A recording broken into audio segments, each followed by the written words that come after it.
The world blurred at the edges, sound muffling as Vivienne Nolan's knees buckled against wrought iron that towered above her like the bars of some ancient cathedral. 3 days without food, 4 without proper sleep, and the November rain had soaked through her coat until hypothermia crept into her bones alongside the hunger. She'd walked for hours through the city's wealthiest district, past mansions that gleamed with electric light and the warmth of lives she'd never touch, until her body simply gave up at these particular gates. The last thing she registered was the cold metal against her cheek and the distant sound of footsteps approaching, quick and purposeful. She woke to warmth, which confused her first, then frightened her. Vivienne's eyes opened to a ceiling painted with frescoes of night skies scattered with unfamiliar constellations, gold leaf catching the light from a fireplace somewhere to her left. The bed beneath her felt like sinking into clouds, blankets heavy with quality that cost more than she'd earned in a year. Panic surged through her exhaustion. She tried to sit up. "Don't." The voice came from her right, calm and absolute. "You'll make yourself ill again." Vivienne turned her head slowly, every muscle protesting. A man sat in a chair drawn close to the bedside, and her first thought was that he couldn't possibly be real. White hair fell past his shoulders, luminous as fresh snow, framing a face of such severe beauty it seemed carved rather than born. His skin held the same pale perfection, unmarred and smooth, almost translucent in the firelight. He wore a black shirt with the sleeves rolled to his elbows, simple but clearly expensive, and his eyes were the color of steel smoke, watching her with an intensity that should have been invasive, but somehow felt protective instead. "Where am I?" Her voice came out hoarse. "My home. You collapsed at my gate. My guards found you unconscious in the rain." He leaned forward slightly, elbows resting on his knees. "When did you last eat?" Vivienne's throat tightened. Admitting it felt like confessing failure, which was exactly what it was. "I'm fine, I should go." She tried to sit up again. The room spun violently and nausea rolled through her stomach. His hand caught her shoulder, gentle but firm, easing her back down. "You're not fine. You're severely malnourished and you were hypothermic when they brought you in. So I'll ask again, when did you last eat?" The kindness in his voice, the lack of judgment, undid something in her chest. 3 days. Maybe 4. I lost my job last week and my landlord threw me out. I've been trying to find work, but nobody's hiring without references, and I can't get references because my last employer accused me of stealing. The words tumbled out before she could stop them. "I didn't steal anything. His son tried to corner me in the stockroom and I fought him off, and when I reported it, they said I was lying for attention, and then money went missing and they blamed me." He was quiet for a long moment, something dangerous flickering behind those pale eyes. "What was the name of this establishment?" "It doesn't matter. It's done." "It matters." His voice held an edge now, cold as winter wind. "But we'll return to that. First, you need to eat. Can you sit up if I help you?" Vivienne nodded, too tired to argue. His arm slid behind her shoulders, supporting her weight as he propped pillows behind her back. His touch was oddly cool even through her borrowed nightgown, but steady and sure. Once she was settled, he moved to a table near the fire where a covered tray waited, bringing it back to set across her lap. Under the silver dome lay soup, bread, and what looked like honey-glazed chicken. The smell alone made her stomach clench painfully. She reached for the spoon with shaking hands. He caught her wrist gently. "You'll spill it. Let me." "I can feed myself. I'm not a child." "No, but you're weak from starvation and your hands are trembling." He took the spoon himself, filling it with broth. "Humor me." There was something surreal about being fed by a man who looked like some ancient king from a fairy tale, seated in a bedroom that belonged in a palace, but Vivienne was too hungry to maintain pride. She parted her lips and let him guide the spoon to her mouth. The soup was rich and warm, vegetable and herbs, perfectly seasoned. She wanted to gulp it down, but he kept the portions measured, patient. "Slowly," he said when she tried to reach for more. "Your system needs to adjust. Too much too fast and you'll be sick." They continued in silence, him feeding her with the same careful attention someone might give to something precious and fragile. It was humiliating and comforting in equal measure. After several spoonfuls of soup, he tore off a piece of bread, dipping it in the broth before offering it to her. Vivienne chewed slowly, watching him. You still haven't told me where I am, or who you are. My name is Marcellus Zahir. This estate belongs to me. As for where you are, the address would mean nothing to you, but we're still within the city limits, just barely. Marcellus. She tested the name. It fit him, old-fashioned and formal. That's not a common name. I'm not common. A hint of amusement touched his expression. And you are? Vivienne Nolan. Vivienne. He said it like he was memorizing it, then offered her another spoonful of soup. A pleasure, despite the circumstances. What brought you to my gate specifically? This area isn't residential in the usual sense. I wasn't aiming for anywhere specifically. I was just walking, trying to stay moving because stopping meant freezing. Your gate was where I ran out of energy. She swallowed the soup, feeling warmth spread through her chest. I'm sorry for the trouble. I'll leave as soon as I can stand. You'll leave when you're recovered, which won't be tonight or tomorrow. His tone left no room for argument. You need rest, proper meals, and time.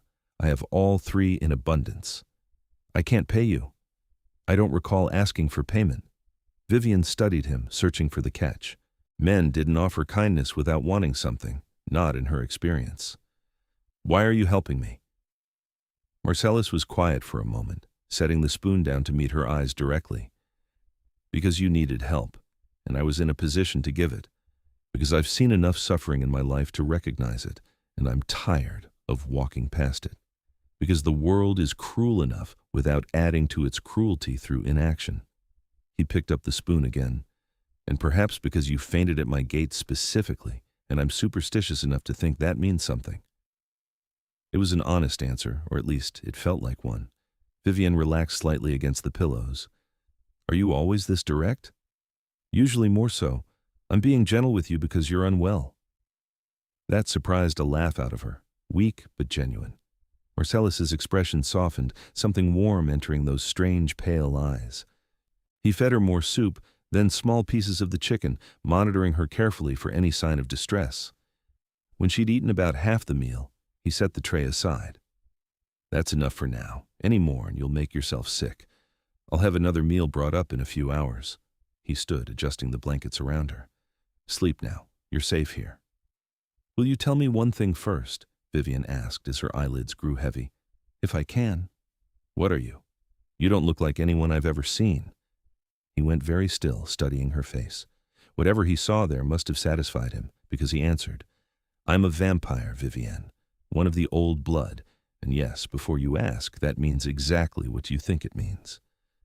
She should have been terrified, should have screamed or scrambled away or fainted again. Instead, she found herself simply nodding, too exhausted for fear. That explains the hair in the eyes, and why you're so cold. And you're taking this remarkably calmly. I'm too tired to panic. Ask me again when I've slept. Her eyes drifted closed. Thank you for feeding me, Marcellus Zahir, even if you are a vampire king who'll probably eat me tomorrow. I'm not going to eat you, he said, and she could hear the smile in his voice. And I'm impressed you guessed the king part. Lucky guess, she mumbled, already sliding into sleep. You have that look about you. She thought she felt cool fingers brush her forehead, gentle as silk, but she was too far gone to be sure. When Vivienne woke again, pale sunlight filtered through heavy curtains, and Marcellus was gone. A different woman sat in the chair by the bed, dark-haired and olive-skinned, reading a leather-bound book. She looked up when Vivienne stirred. Good morning. I'm Isadora, the estate physician. How do you feel? Like I got hit by a truck. Vivienne pushed herself up carefully. The dizziness was less this time, though weakness still sang through her muscles. Where's Marcellus? Resting. Daylight is difficult for his kind, though not impossible if the curtains are heavy enough. Isadora set her book aside and produced a stethoscope from her bag. May I examine you? Vivienne nodded, submitting to the checkup. Isadora was efficient and professional, checking her pulse, her temperature, listening to her heart and lungs. You're human, Vivienne observed. I am. I've worked for House Zahir for 15 years. They pay exceptionally well, and the work is never dull. Isadora smiled. Your vitals are improving. The hypothermia has passed, and you're rehydrating properly. The malnutrition will take longer to address, but you'll recover fully with time and proper meals. I'm told you managed to keep down everything Marcellus fed you last night? Every drop. Is he really a king? Among vampires, yes, one of the oldest and most powerful. Isadora packed away her equipment. He rules the northern territories, which includes this entire region. Vampire society is complicated, but think of him as something between a monarch and a mafia don. He keeps order among his kind, negotiates with humans, and handles threats. It's not an easy position. Why would he bother with someone like me? I'm nobody. You'll have to ask him that.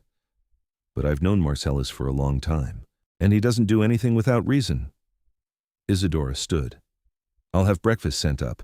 Can you manage feeding yourself today, or would you prefer assistance? Pride warred with practicality.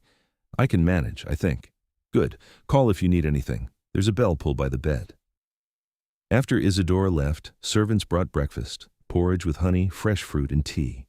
Vivienne ate slowly, her hands steadier than the night before. The room looked different in daylight, or what passed for it behind the heavy curtains. The furniture was antique, dark wood polished to a mirror shine, and the paintings on the walls were originals, old enough that the paint had that distinctive crackle of centuries.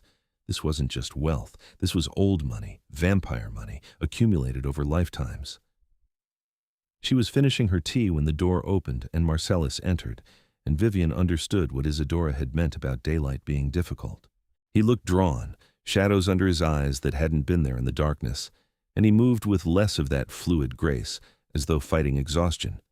But he was impeccably dressed in dark slacks and a charcoal sweater, white hair tied back, and he managed to smile when he saw her sitting up. You have color in your cheeks. That's progress. I feel more human. Vivienne set her teacup aside. You look exhausted. Daylight does that. I'll recover once the sun sets. He settled into the chair, regarding her with those pale eyes. How much do you know about vampires? Just stories. Dracula, Anne Rice novels, Twilight. I'm guessing most of it's wrong. Most of it, yes, we're not immortal, just extremely long-lived. Sunlight weakens us significantly but doesn't burn us to ash, though we avoid it when we can. We need blood to survive, but not in the quantities fiction suggests. Crosses and holy water are useless. Garlic is a myth. Stake through the heart will kill us, but so will decapitation or massive trauma, same as humans. He ticked off points on his fingers. We're faster, stronger, and we heal quickly. We can feed without killing, and most of us prefer not to because murder brings attention we don't want. We live in a parallel society to humans, with our own laws and governance. And you're the king of that society? In this region? Yes. I've held the territory for 300 years, which is long enough that most of the other houses have accepted my authority. Not all, but most. Something tightened around his mouth. Vampire politics is a nest of vipers, Vivienne. Every decision is weighed against 1,000 years of grudges and alliances. Right now, my court is particularly unstable. Why are you telling me this? Because you asked, and because you'll be staying here until you're recovered, which means you'll see things, hear things. I'd rather you understand the context than stumble blindly and get hurt. He leaned forward, elbows on knees. This estate sits on the border between the human world and ours. During the day, we look like any other wealthy household. At night, my people conduct the business of keeping vampires in line and maintaining the peace we've built with humanity. It can be dangerous. Should I be afraid? Of me? No. Of some of my court? He tilted his head thoughtfully. Yes, probably. But you're under my protection now, which means anyone who harms you answers to me. That's a deterrent most vampires take seriously. Vivienne absorbed that. Why are you doing this? And don't say it's just kindness. People don't act without reason. Marcellus was quiet for a long moment, regarding her with an expression she couldn't quite read. Do you know what it's like to live for centuries, Vivienne? Everything starts to feel hollow after the first 100 years. People die, causes you believed in crumble. The world changes so fast that you become a relic in your own lifetime. You accumulate power because that's what you're good at, and you use it because what else are you going to do? But the actual moments of meaning become rare. He stood, moving to the window, pulling back the curtain just enough to look out at the grounds. Even that small amount of daylight made him wince. Last night when my guards brought you in, unconscious and frozen, I could have had them take you to a hospital. Let human institutions handle it. That would have been easier, and probably smarter. But I looked at you, this woman who'd fought so hard to survive that she'd walked herself into collapse rather than surrender, and I thought, here's something real. Someone who needs help I can actually give. Not politics or warfare or negotiation, just simple human care. He let the curtain fall and turned back to her. So I brought you inside, and I fed you myself because I didn't want servants to do it. I wanted to. And for the first time in longer than I can remember, I felt like I was doing something that mattered on a basic, uncomplicated level. That's why I'm helping you, because you remind me what it's like to be decent. Vivienne's throat tightened. That's a lot of weight to put on a stranger. I'm not asking you to carry it.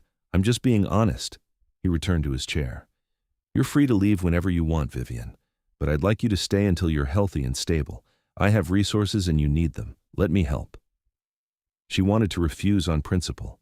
Vivienne had spent her whole life being the helper, the one who took care of others, first her sick mother, and then in every job she'd held.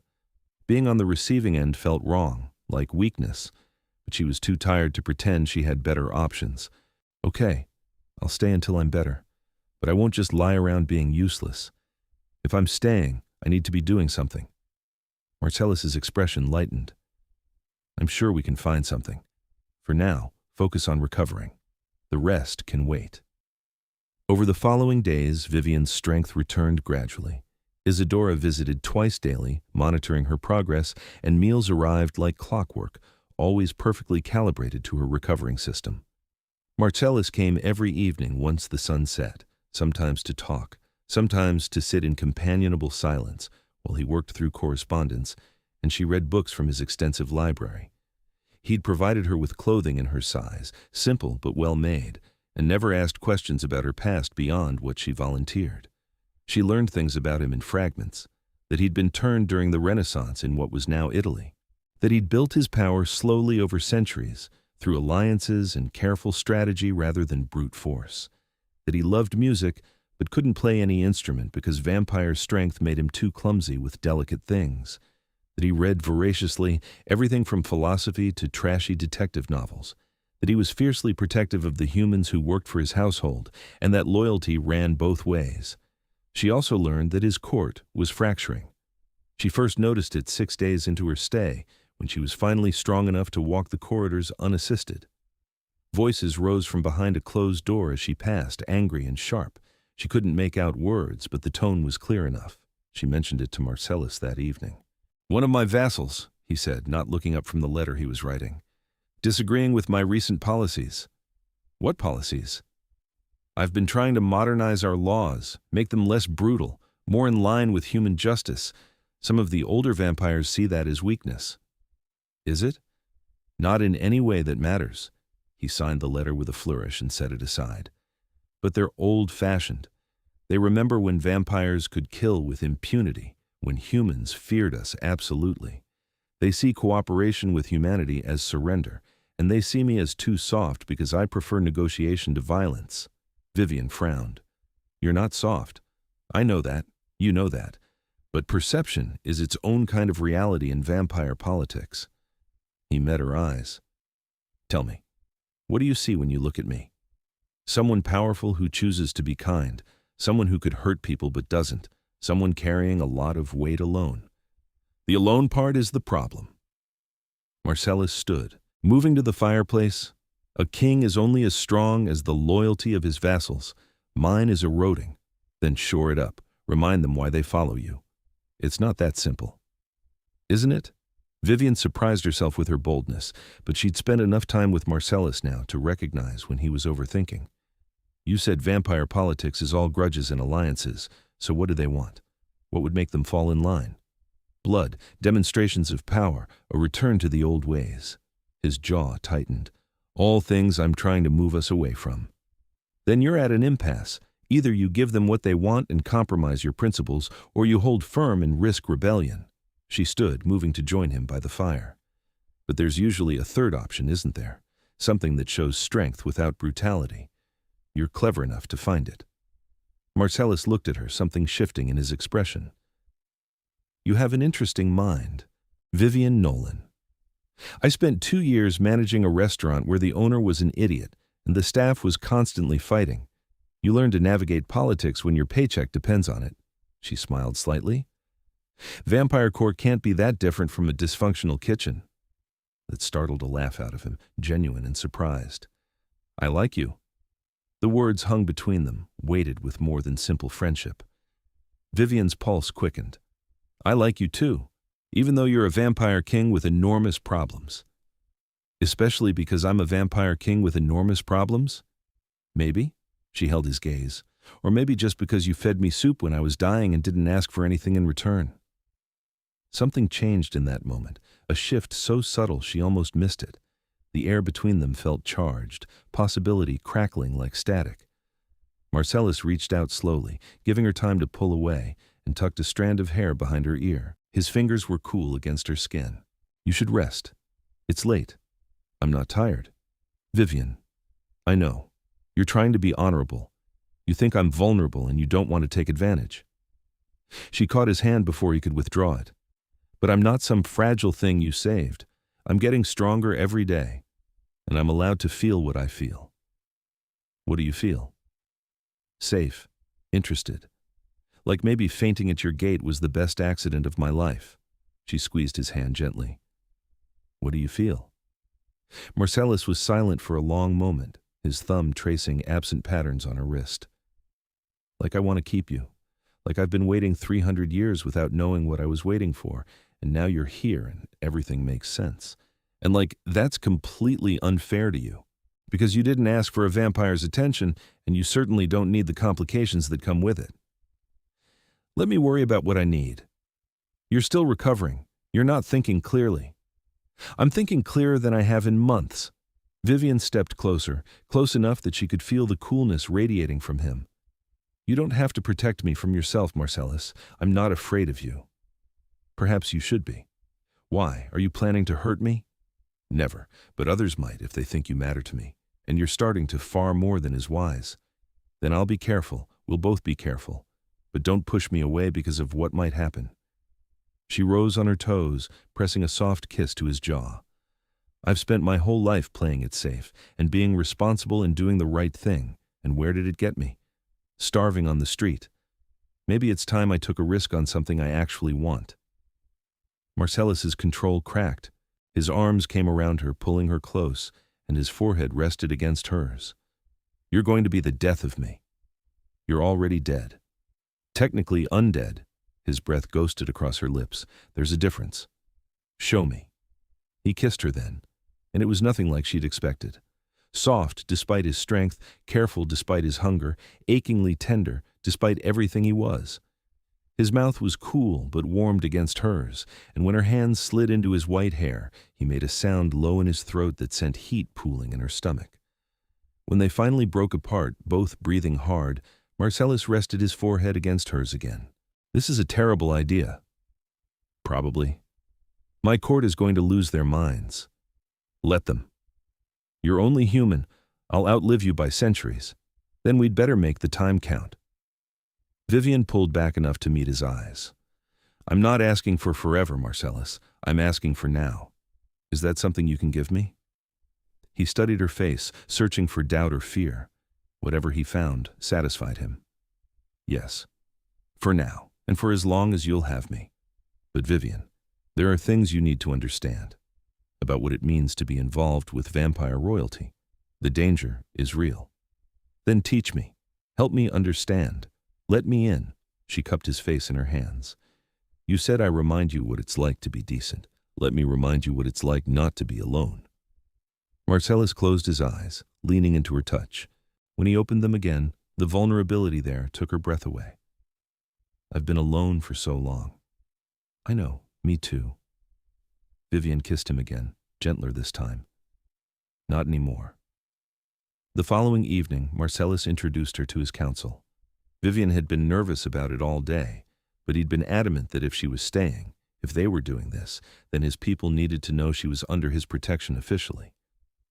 She dressed carefully in a deep burgundy dress he'd had delivered, simple but elegant, and tried not to feel like she was walking into a lion's den.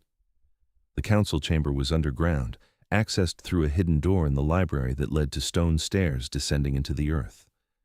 The space below was medieval, all vaulted ceilings and torches in iron sconces, though modern lighting had been installed alongside the atmospheric touches.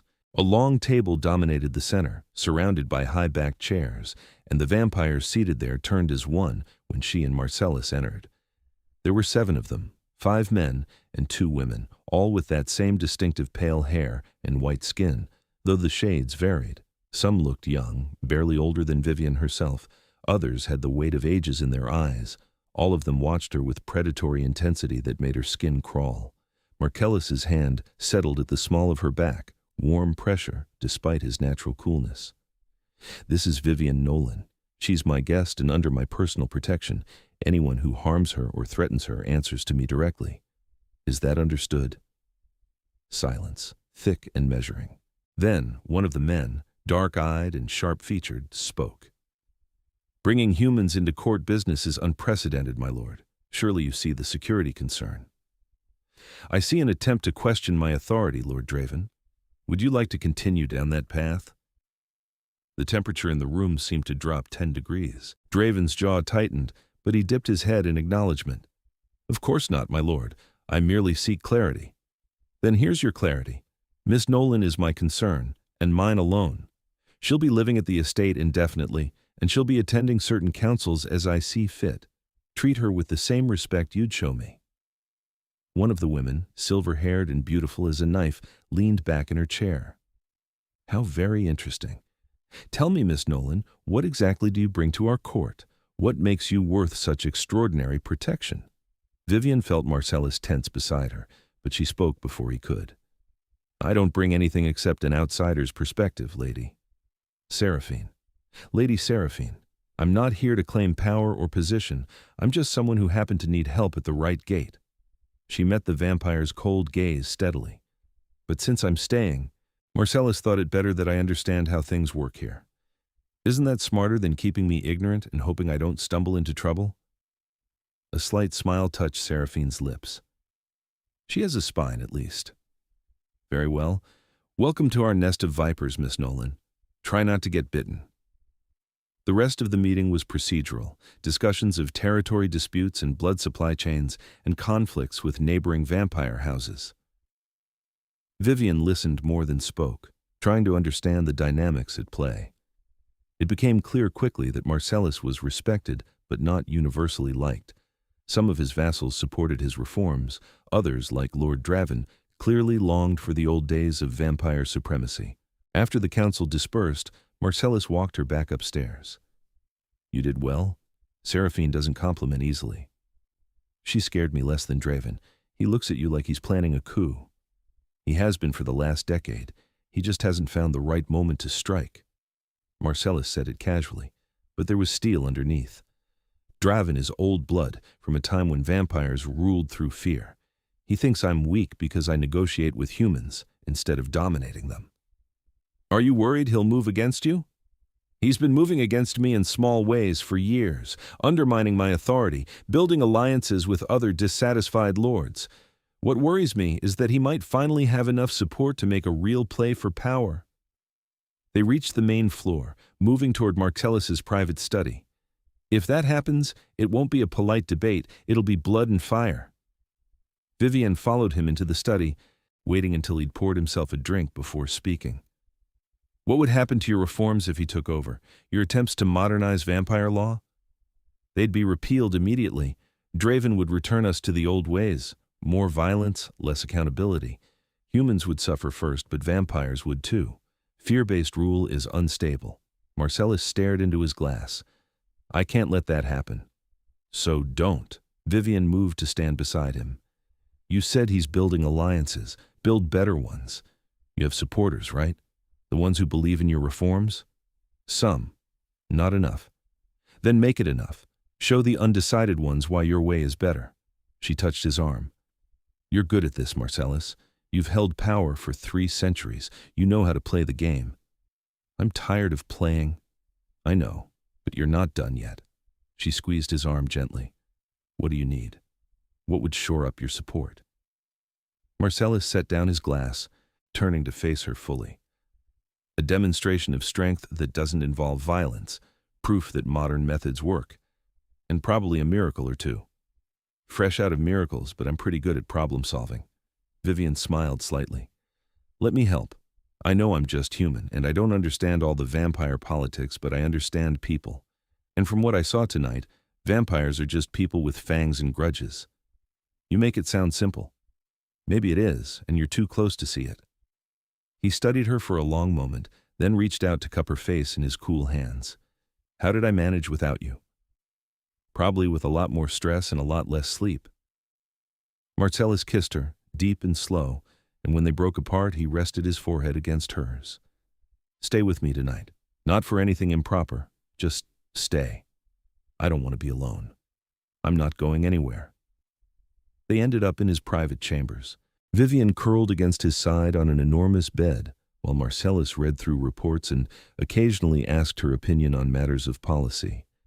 It was domestic and strange and perfect, and sometime around midnight she fell asleep to the sound of his voice dictating letters to his secretary. The next few weeks fell into a rhythm.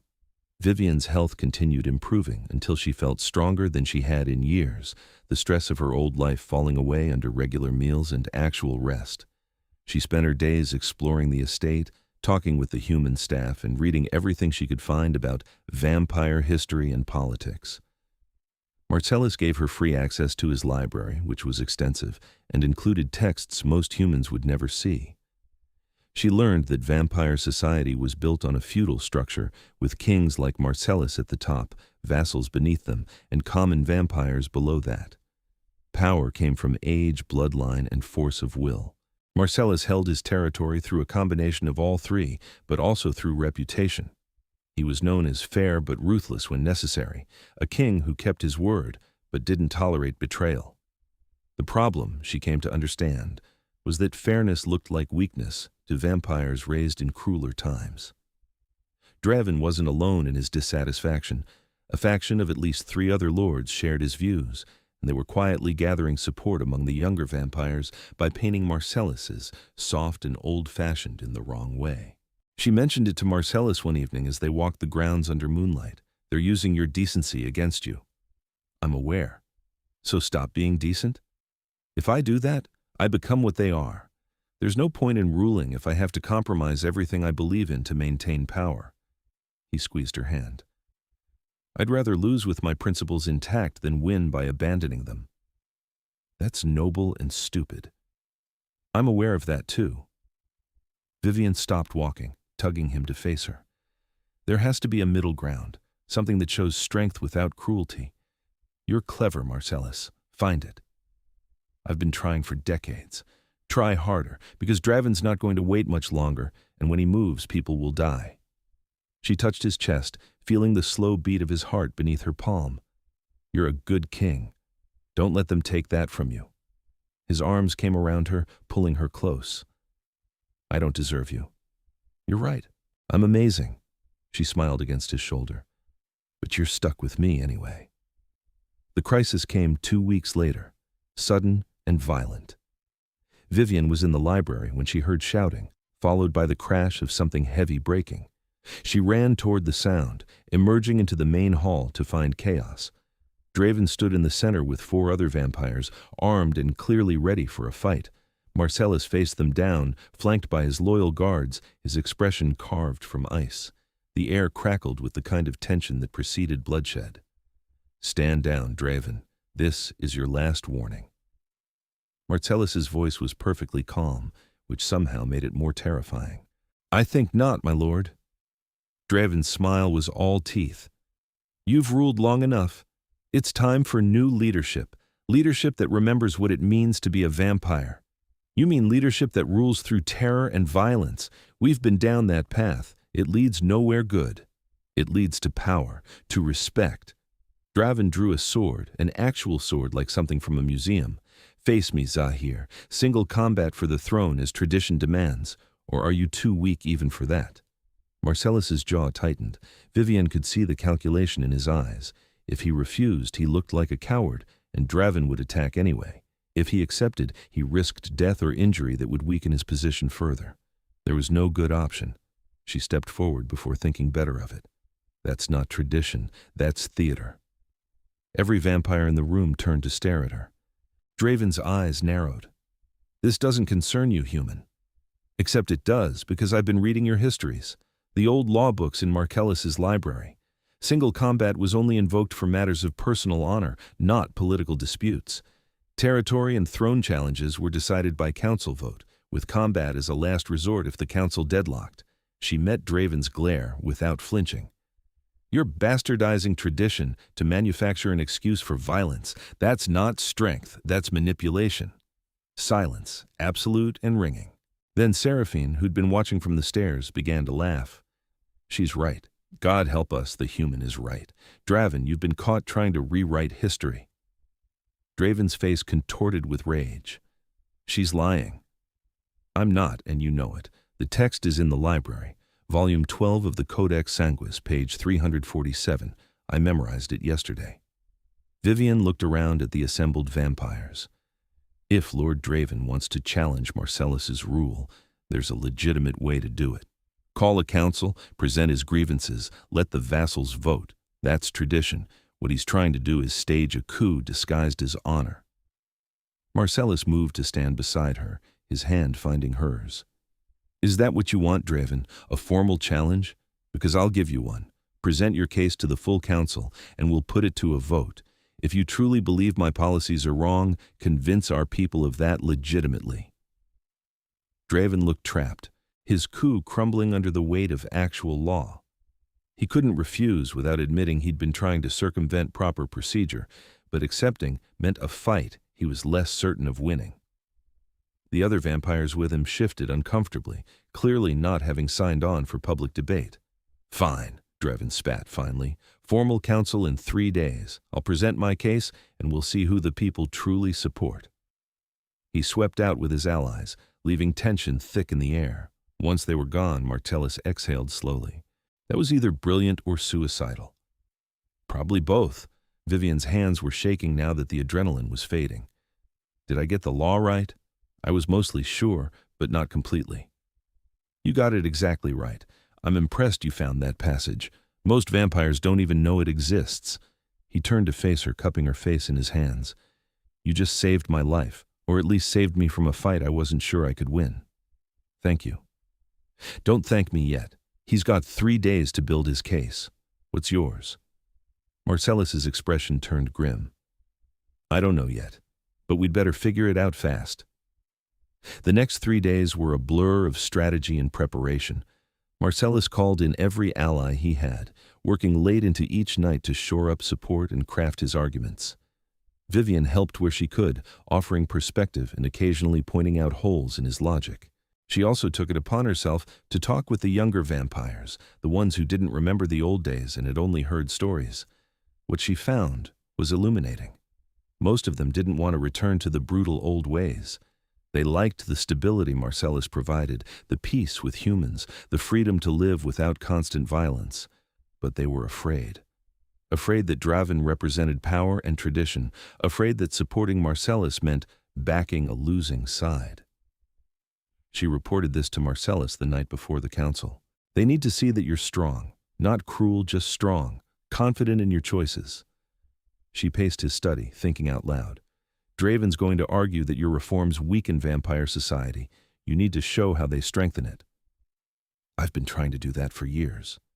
Then show them in a way they can't ignore. Numbers, evidence, tangible results. Vivienne stopped pacing. What's improved under your rule? Crime rates, relations with humans, prosperity? There must be something. Marcellus thought for a moment, then moved to his desk, pulling out files. Vampire population has increased 30% in my territory over the past century, which is significant given our low birth rate. That's because vampires feel safe here. Safe enough to settle and build lives. Interspecies conflicts are down 60%. We have trade agreements with human governments that bring in resources we couldn't access before. And we've had 0 inquisitions or vampire hunts in my territory in 200 years, while neighboring regions have had several. There, that's your argument. Your reforms haven't weakened vampire society, they've allowed it to thrive. Safety and prosperity over fear and violence. Vivienne came to stand beside him, looking over the data. Lead with that tomorrow. Make them see what they'll lose if Draven takes over. And if they don't care? If they value the old ways more than safety? Then you lose. But at least you'll lose knowing you fought for something that mattered. She took his hand. But I don't think you will lose. I've talked to your people, Marcellus. Most of them support you. They're just scared. Show them they don't need to be. He pulled her into his arms, holding her tight. When this is over, assuming I'm still king, we need to talk about your future here. What about it? About whether you want to stay permanently, about what that would mean. His voice was quiet, vulnerable in a way she rarely heard. About whether you'd consider turning eventually, not now, but someday. Vivienne pulled back enough to meet his eyes. You want me to become a vampire? I want you to have the choice. If you stayed human, I'd have a handful of decades with you at most. If you turned, we'd have centuries. His thumb brushed her cheek. I know it's too soon to discuss this seriously.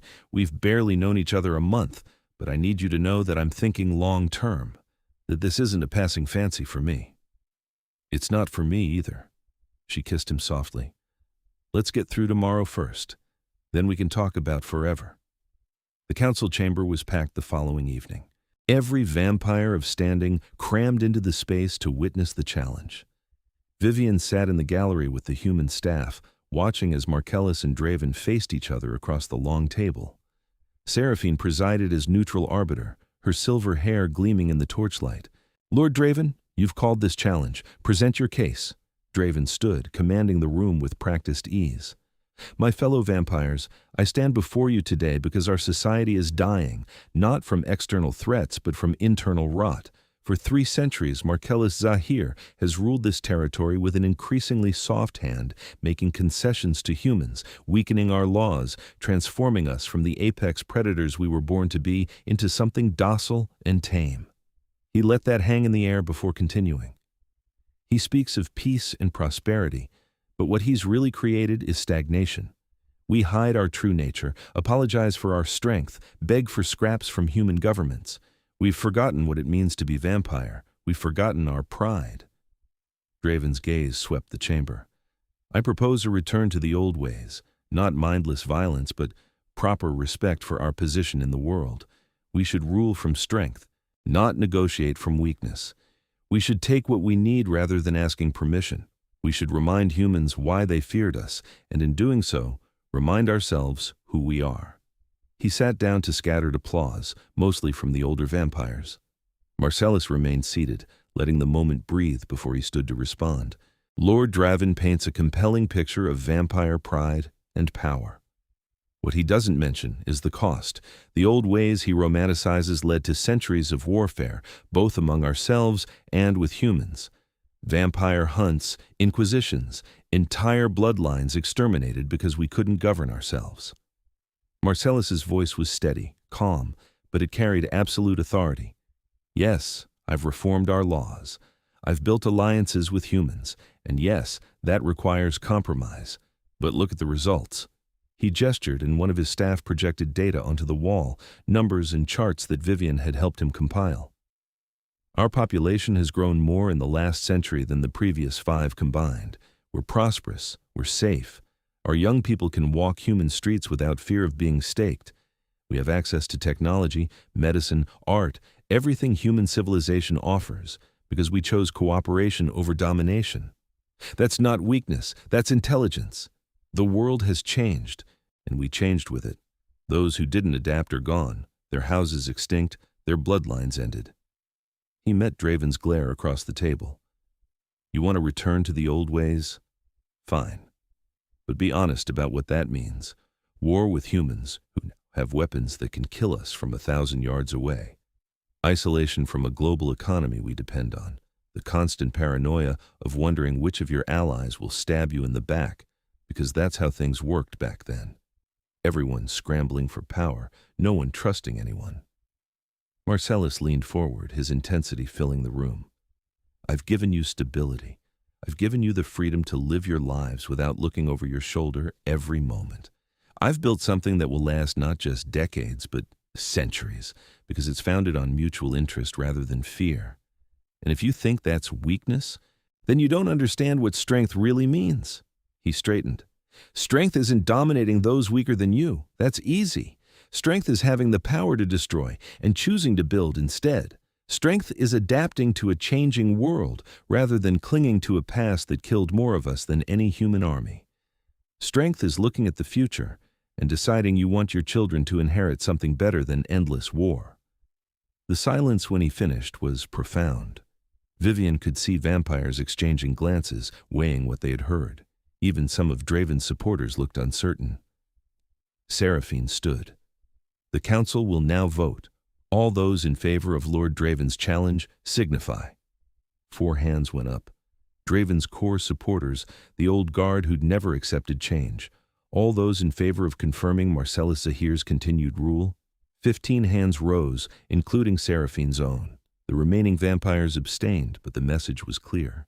Marcellus had won decisively. Seraphine's voice rang out. The challenge is defeated. Marcellus Zahir remains king of the Northern Territories, with full authority and the support of this council. Lord Draven, you're bound by law to accept this ruling and maintain peace. Do you so swear? Draven's face was a mask of fury, but he was trapped by the very tradition he'd invoked. I swear. Then this matter is closed. Council dismissed. The chamber erupted in conversation as vampires filed out, some congratulating Marcellus, others hurrying away to process what had happened. Vivienne made her way down from the gallery, pushing through the crowd until she reached Marcellus. He turned as she approached, and the relief in his eyes was profound. You did it. We did it. He pulled her into a hug, not caring who saw. Your research saved me, Vivienne. Your perspective gave me the arguments I needed. You already had the arguments. I just helped you organize them. She pulled back to smile at him. So what happens now? Now we rebuild. Shore up the support we have, convince the undecided ones, and find ways to implement reforms that even the skeptics can't argue with. He glanced around the chamber. It won't be easy. Draven will abide by the ruling because he has to, but he'll be looking for other ways to undermine me. Then we'll deal with those as they come. Vivienne took his hand. Together.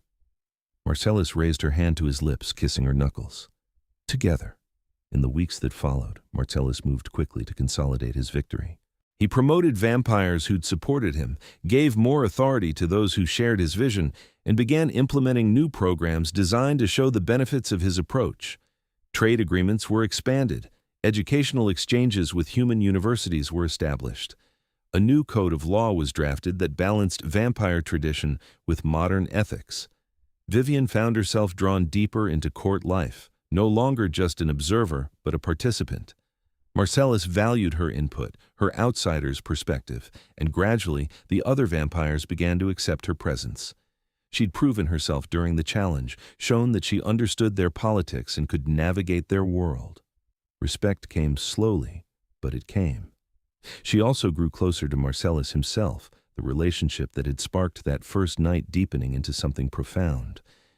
He was different with her than with his court, unguarded and vulnerable, showing her sides of himself that no one else saw. The weight he carried, the loneliness of command, the fear that he'd make choices that cost lives. But also his hopes for the future, his dreams of building something lasting, his quiet joy in simple things like music and books and walking with her under moonlight. 3 months after the council challenge, Marcellus asked her formally to stay permanently. They were in his private chambers, Vivienne curled against his side, when he broached the subject. I need to know what you want, Vivienne, for your future, because we can't keep existing in this liminal space forever. She'd been expecting this conversation, dreading it a little. What are my options? You can stay as you are, human, and under my protection. You'd have a place here as long as you wanted it, and when the time came, you'd age and die naturally. I'd mourn you, but I'd respect your choice. His voice was carefully neutral. Or you can turn, become vampire yourself. It's not an easy process, and it changes you fundamentally, but it would give us time, centuries instead of decades. What do you want me to choose? That's not fair to ask me. This has to be your decision. I know, but I need to know what you're hoping for. Vivienne shifted to look up at him. Because I love you, Marcellus. I think I've loved you since you fed me soup with your own hands and refused to let servants do it. And I want forever with you, if forever is possible. But I need to know you want that too. His arms tightened around her. Of course I want it. I want every day and every night, every argument and every quiet moment. I want to show you the world as only a vampire can see it. I want to build this new society we've been dreaming about and have you beside me as we do it. I want forever, Vivienne, with you. Then I'll turn, not today, but soon, when things are more stable, when we've had time to prepare. She touched his face, tracing the sharp lines of his features. But I want one thing first. Name it. I want to see my old employer, the one who fired me, who accused me of theft. I want him to see that I survived, that I'm not the desperate girl he threw away. She smiled slightly. Is that petty? Probably, but I like you petty. Marcellus kissed her forehead. Consider it done. 2 days later, they arrived at the restaurant where Vivienne had worked, a mid-scale place in the business district that tried too hard to look upscale. Vivienne wore a dress that cost more than she'd earned in a year there, emerald silk that Marcellus had chosen, and she walked in on his arm feeling like royalty. Her former boss, a florid man named Gerald, looked up from the host stand and went pale. Vivienne, I didn't expect to see you. I'm sure you didn't. She smiled, sharp as knives. This is my partner, Marcellus Zahir. We're here for dinner. Gerald's eyes went to Marcellus, and whatever he saw there made him stumble backward slightly. Marcellus radiated power in a way that couldn't be ignored. Every inch the vampire king, even though Gerald almost certainly didn't know what he was. Of course, right this way. They were seated at the best table, by the windows overlooking the city. Marcellus ordered wine with the casual authority of someone who'd been drinking it for centuries, and they made light conversation while Gerald hovered nervously nearby. When their meal arrived, Vivienne caught Gerald's eye. I wanted to thank you, actually. For what? For firing me, for throwing me out when I needed help most. Because if you hadn't, I never would have ended up where I did, and I never would have met Marcellus. She took Marcellus's hand across the table. So thank you for being exactly the kind of petty, vindictive man I always knew you were. It worked out well for me. Gerald's face flushed red. Now see here. We're done talking. Marcellus's voice was quiet but absolute. You accused an innocent woman of theft to cover for your son's attempted assault. You cost her everything out of cowardice and spite. If you were vampire, I'd have you brought before council for that. Since you're human, I'll settle for this. If I ever hear of you mistreating another employee, if anyone else comes to me with stories of harassment or false accusations from this establishment, I will personally ensure you lose everything you've built here. Do you understand me? Gerald looked like he wanted to argue, but something in Marcellus's eyes stopped him. He nodded jerkily and retreated to the kitchen. Vivienne laughed, startled and delighted. That was terrifying and wonderful. He deserved worse. Marcellus squeezed her hand. But I think you made your point. You survived, you thrived, and he's still exactly what he always was. Thank you for bringing me here. Thank you for letting me. He raised his wine glass. To new beginnings. To forever. She clinked her glass against his. However long that turns out to be. 6 months later, on a winter evening when snow fell soft against the windows, Vivienne chose to turn. The process was intimate and intense, Marcellus's blood on her tongue like fire and ice simultaneously, her human life slipping away as something new took its place. She died and was reborn in his arms, and when she opened her eyes again, the world had changed. Colors were sharper, sounds clearer. She could hear individual heartbeats in the human staff 3 floors below, could smell the age of the wood in the furniture, the minerals in the stone walls, could feel the power thrumming through Marcellus's body where he held her, patient and steady as she adjusted. How do you feel? Different, strange, wonderful. Vivienne looked at her hands, watching pale skin go paler, a touch of white creeping into her dark hair. Is it always this intense? For the first few days, yes. You'll learn to filter it, to control the input. I'll teach you. He brushed her hair back from her face. Welcome to immortality, Vivienne Zahir. She blinked. Zahir? If you'll take my name, I want the world to know you're mine in every way that matters." He produced a ring from his pocket, platinum with a blood-red ruby.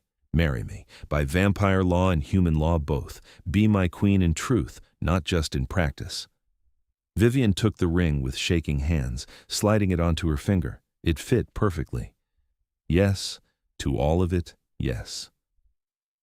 They were married a month later in a ceremony that blended vampire tradition with human custom, attended by both court members and the human staff who'd come to care for Vivienne during her time at the estate. Seraphine officiated, her sharp edges softened slightly by genuine pleasure at the match. Even Lord Draven attended, though he stood in the back and left immediately after the vows were exchanged. The celebration lasted 3 days, a combination party and political statement.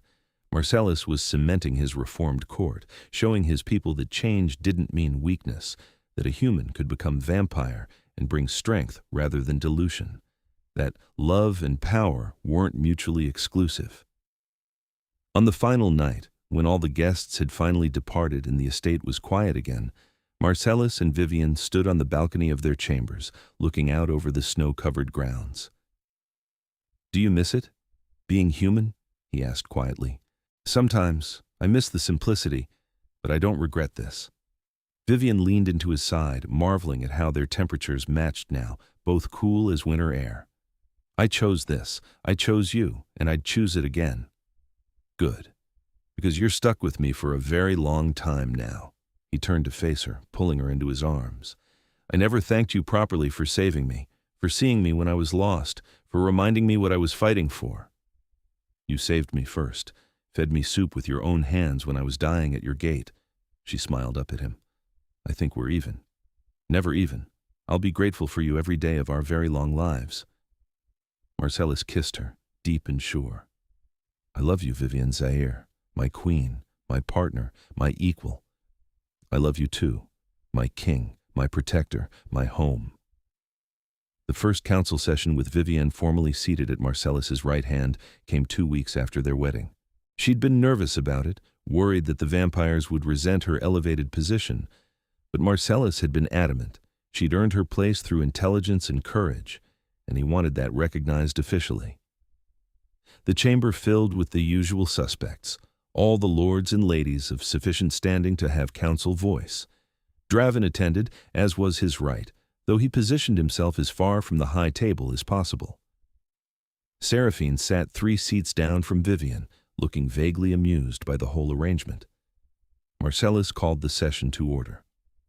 "We're here to finalize the new legal code and discuss implementation across all territories.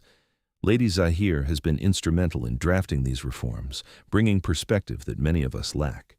She'll be presenting the key changes." All eyes turned to Vivienne. She stood, feeling the weight of their attention but refusing to show nerves. She'd fought too hard to get here to falter now. "The new code maintains vampire tradition while incorporating modern ethical standards. Key changes include mandatory consent for feeding, with violations punishable by exile, restrictions on turning humans, requiring approval from territorial rulers to prevent overpopulation and maintain secrecy, formal alliance structures with human governments, establishing trade and mutual defense agreements, and updated protocols for internal disputes, emphasizing mediation over combat." She pulled up charts showing projected outcomes, data she and Marcellus had compiled over months of research. "These reforms will make us safer, more prosperous, and less vulnerable to human retaliation. They position us for the next century, not the last one." One of the younger lords raised his hand. "What about vampires who refuse to comply? The old guard who reject these changes? They'll be given time to adapt with educational programs and support, but ultimately, these laws are binding. Anyone who violates them answers to King Zahir's justice." She met the young lord's eyes. "Change is always difficult, but the alternative is stagnation and eventual extinction. We adapt or we die. That's not a threat, it's reality." Draven spoke from his corner, voice dripping skepticism. "And what gives a newly turned vampire the authority to dictate law to those of us who've lived centuries?" Vivienne turned to face him directly. The fact that I understand both worlds, Lord Draven. I was human 6 months ago. I know how they think, what they fear, what motivates them. And now I'm vampire, so I understand our needs too. That dual perspective is exactly what this court needs right now. Or it makes you a liability too sympathetic to human weakness. Test me then. She stepped down from the dais, moving to stand in the center of the chamber. Present a scenario where you think my human sympathies would compromise vampire interests. Let's debate it openly. Draven's eyes gleamed. He hadn't expected her to be this bold. Fine. Human authorities discover a vampire-feeding den, breaking our laws by killing victims. They threaten to expose us unless we surrender those responsible. What do? I cooperate with human authorities while protecting vampire interests. The vampires in question broke our laws as well as theirs, so they face justice from both sides. We demonstrate that we police our own, which maintains the alliance and actually strengthens our position by showing we're reliable partners. Vivienne crossed her arms. What would you do? Refuse. Kill any humans who threaten exposure. Remind them why they should fear us. And start a war we'd probably lose, given human numbers and technology. That's not strength, Lord Draven. That's suicide by pride. She looked around the chamber. Anyone else want to test whether my judgment is sound? Silence. Even Draven's supporters looked uncomfortable. Seraphine was openly grinning now. Marcellus stood, moving to join Vivienne in the center. As you can see, Lady Zahir is more than qualified for her position. The new code will be implemented across all territories within the month. Council dismissed. As vampires filed out, Seraphine paused beside Vivienne.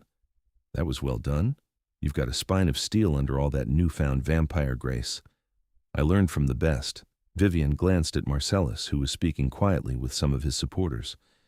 He's different with you, you know. Softer in private but stronger in public, like you give him something to fight for beyond just duty. Seraphine tilted her head. I wasn't sure about you at first. Thought you might be a passing fancy or a political liability, but you've proven yourself. Welcome to the eternal mess that is vampire politics, Lady Zahir. Thank you, I think. Seraphine laughed and swept out, leaving Vivienne alone with Marcellus as the chamber emptied. He came to stand beside her, taking her hand. You were magnificent. I was terrified. That's what makes it magnificent. Being brave isn't not being scared. It's being scared and doing it anyway. He kissed her temple. You've come so far from the woman who fainted at my gate. I'm still her, just stronger now, with better resources and a vampire king at my back. She squeezed his hand. Speaking of which, what's next? We've passed the reforms, consolidated your power. What battles are left? Hundreds of smaller ones, implementing changes across the territories, dealing with resistance, building the future we want. He smiled. But none of them as dramatic as what we've already survived. From here, it's just work. Hard work, but necessary. I can do hard work. I know you can. Marcellus pulled her close. That's why you're here. That's why I love you. Because when the world tried to break you, you walked until you found a gate to hold on to, and when I gave you a hand up, you didn't just take it. You grabbed on and helped me climb too. Vivienne looked up at him. This impossible man who'd saved her life and then let her save his in return. So what do we do now? Now we live, we rule, we build something worth lasting for. His smile turned tender. And we do it together, for as long as forever takes. Forever sounds perfect. They left the council chamber hand in hand, walking through halls that were home now, past staff who greeted them with genuine warmth. The estate stretched around them, solid and safe, a foundation they'd built together through crisis and courage. Outside, snow continued falling soft and silent, covering the world in white. The gates that had once been a place of desperation stood open now, welcoming rather than forbidding, and the path beyond led to a future they'd carved out themselves. Vivienne thought about that night, collapsing against cold iron while her body gave up, her spirit refused to. Thought about waking to firelight and a stranger's kindness, being fed soup one careful spoonful at a time by hands that could have hurt her but chose gentleness instead. thought about every choice that had followed, every risk taken, every battle fought together. She'd fainted from hunger at his gate that night, desperate and dying. And Marcellus Zahir, vampire king of the Northern Territories, had fed her with his own hands and refused to let her go. Now, here they were, months and miracles later, standing together in a world they'd rebuilt between them. Married, equal, immortal. Partners in every sense that mattered. The future stretched ahead, uncertain and full of challenges. But Vivienne wasn't afraid. She'd survived the worst the world could throw at her, and on the other side, she'd found something she'd never expected. Love, home, purpose. A place at the side of a man who'd chosen to be decent in a world that rarely rewarded it, who'd shown her that strength and kindness weren't opposites, but partners. "What are you thinking about?" Marcellus asked as they climbed the stairs to their chambers. "About how lucky I am, that I fainted at your gate instead of someone else's." "I'm the lucky one. You saved me, Vivienne, in every way that matters." "Then I guess we saved each other." "I guess we did." They reached their rooms as midnight struck, the day giving way to night, and Marcellus pulled her close for a kiss that tasted of forever and promises kept. When they finally broke apart, both smiling, he led her inside to warmth and safety and the life they were building together. The gates behind them stood solid in the snow, no longer barriers but thresholds, and beyond them the world waited, full of possibility and challenges and all the tomorrows they'd face side by side. 2 years later, Vivienne stood in the council chamber that had once intimidated her and felt only confidence. The reforms she and Marcellus had fought for had taken root, transforming vampire society from the inside out. Incidents of violence were down. Relations with humans had never been stronger. Trade flourished. Young vampires chose their territory specifically because of the stability and opportunity it offered. The court itself had evolved too. Draven still attended councils, but his influence had waned as his predictions of disaster failed to materialize. Other dissidents had either come around or left for territories more aligned with their views. New blood had entered the council, vampires who'd grown up under Marcellus's rule and knew nothing else, who took for granted the reforms that had once seemed so radical. Vivienne had found her role as queen, not just ceremonial but active. She handled diplomatic relations with human governments, a position she was uniquely suited for given her understanding of both worlds. She'd established educational programs to help newly turned vampires adjust. She worked with Marcellus to resolve disputes, bringing perspective he sometimes lacked after centuries of thinking in vampire terms.